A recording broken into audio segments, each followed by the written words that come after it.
Welcome back to Mortgage Mondays. Today's topic is about how to structure your income to afford more house. So, we're going to jump right in. Most people think you need to make more money to buy a bigger house. That is not the case all the time. You don't. Sometimes it's just about how you're structuring your money to be approved for this loan. In a lot of cases, you already make enough. It's just structured wrong on paper.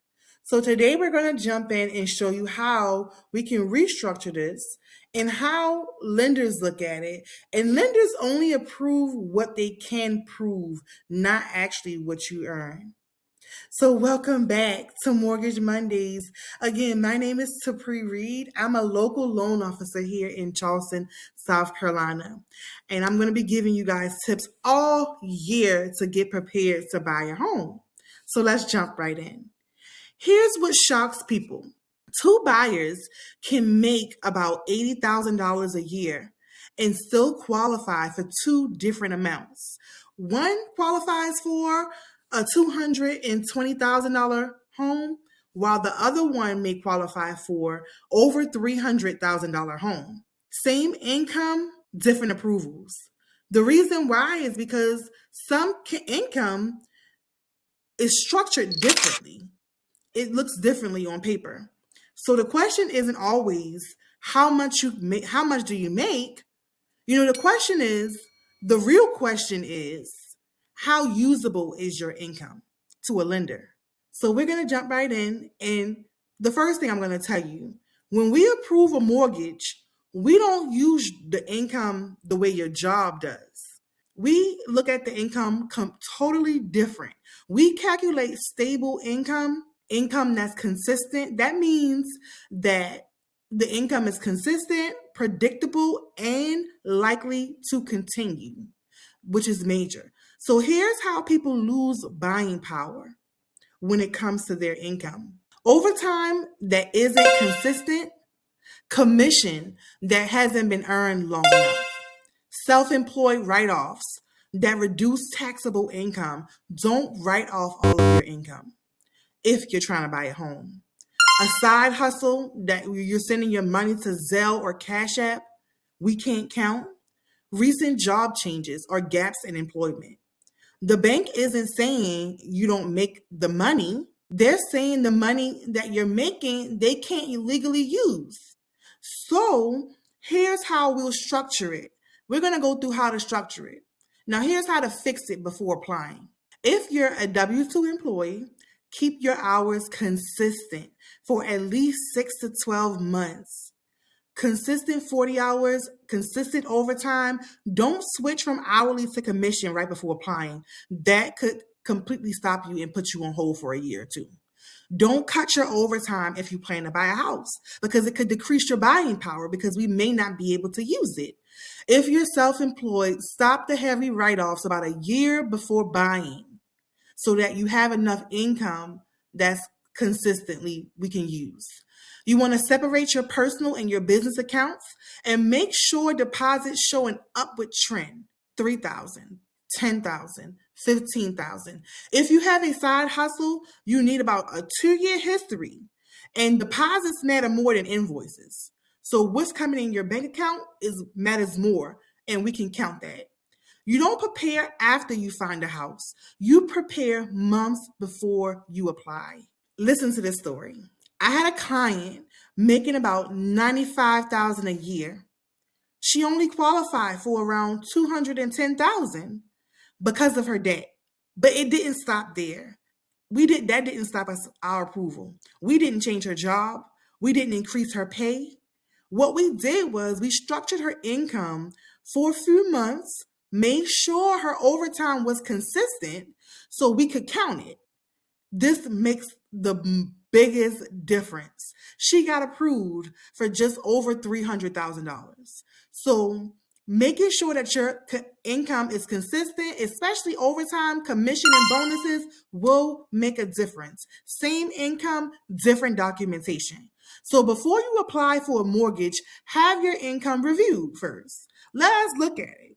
Let us see what you're working with so that if you're not quite ready, we can formulate a plan for you. Because fixing it early can completely change your range, your price range, which is huge in the Charleston area. If you want me to look at your situation, reach out, DM me, call me, send me a message, or click the link below and apply. And I'll tell you what a lender can actually use, not just what you earn.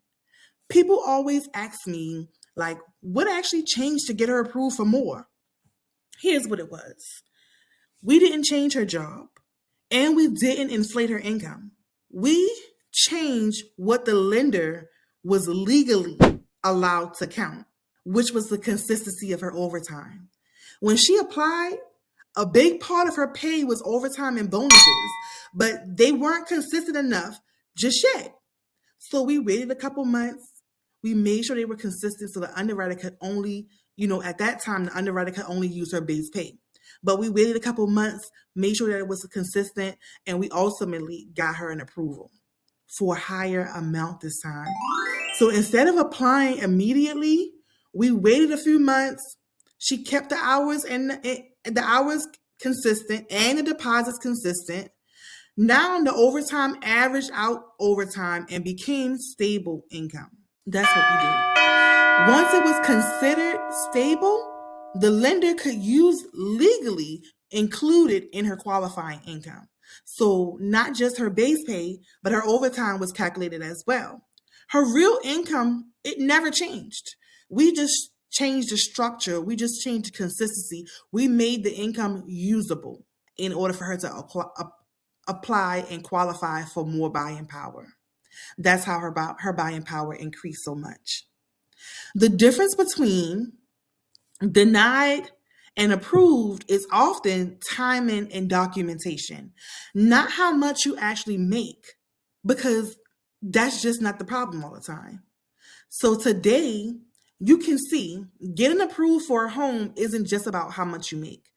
It's about how your money is structured, documented, and understood by the lender. Two people can earn the same income. One gets approved while the other gets denied. The difference is strategy. Having someone that's knowledgeable enough that knows a strategy.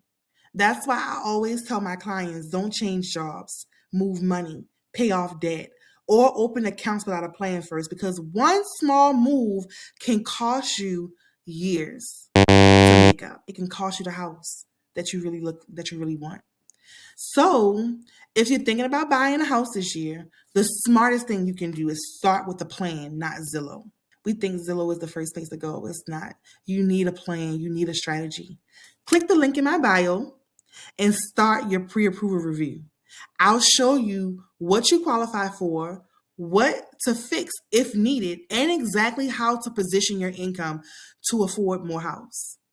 And don't forget, subscribe and turn on your notifications so you don't miss the next week's episode of Mortgage Mondays.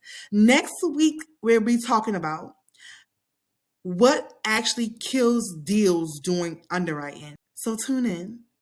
Again, my name is Sapri Reed. I'm a local loan officer here in Charleston, South Carolina.